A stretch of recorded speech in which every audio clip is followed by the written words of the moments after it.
Good evening to all my friends. Facebook live में सबको नमस्ते। I just wanted to tell you कि कल हमारा गरिया है और मैं सबको गरिया पूजा के टाइम मैं सबको बोलता हूँ कि अपने परिवार में खुशहाली बांटिए, एक दूसरे से मत लड़िए। इलेक्शन खत्म हो चुका है और शांति का वातावरण रखिए। गरिया कोई भी पॉलिटिक्स से हजार साल बड़ा है और उसका अहमियत भी बहुत ज़्यादा है। It is more valuable to us than any politics.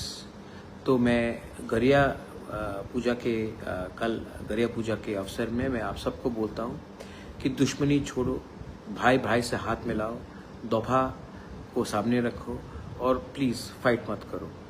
ये सब चीज़ से किसी का फ़ायदा नहीं होता है, ये सब चीज़ से हम सब का नुकसान होता है। आज मैंने अभी इलेक्शन ख़त्म हो चुका है, 17 तारीख को रिज़ल्ट था। इलेक्शन ख़त्म होने के बाद आज मैं अपने कमरे में था तो मैंने एक व्यक्ति को फ़ोन लगाया और प्यार से बोला कि वापस आ जाइए। और उसने फ़ोन उठाया और बोला बुबागरा मैं आऊँगा। और मुझे बहुत अच्छा लगता है। देखिए, मैंने हमेशा कहा है नफ़रत हारेगा, प्यार जीतेगा। और जो लोग मुझे छोड़ के गए वो भी मुझे प्यार करते थे, लेकिन हमको भी उनको, अगर मैं राजा हूँ सच में तो as a king you should have a big heart. तो आज मैंने फ़ोन किया और वो शाम को राजबाड़ी आए और अभी भी मेरे साथ बैठे हैं। एनी गेसेस कौन है वो वापस बीजेपी को छोड़कर मेरे पास आ गए हैं और वो मेरे बगल में बैठे हैं। कोई गेस करना चाहता कौन है?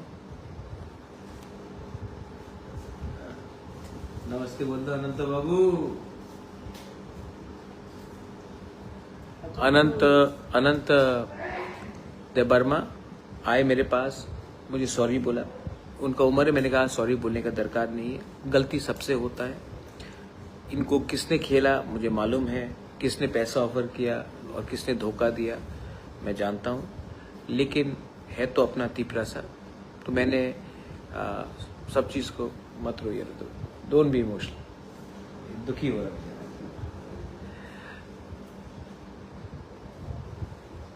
थानसा जीतेगा।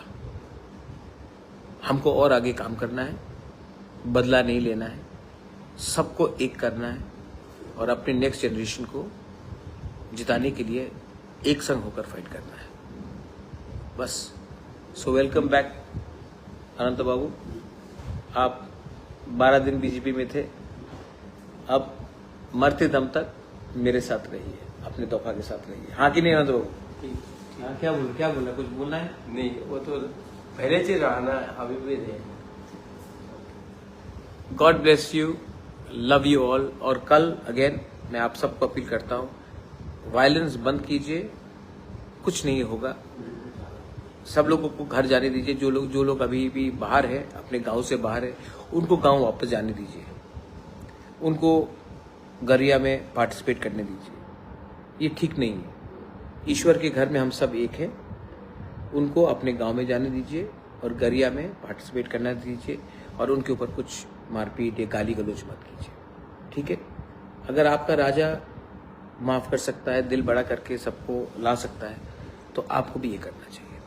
बेलाइनो हम बाय और कहा।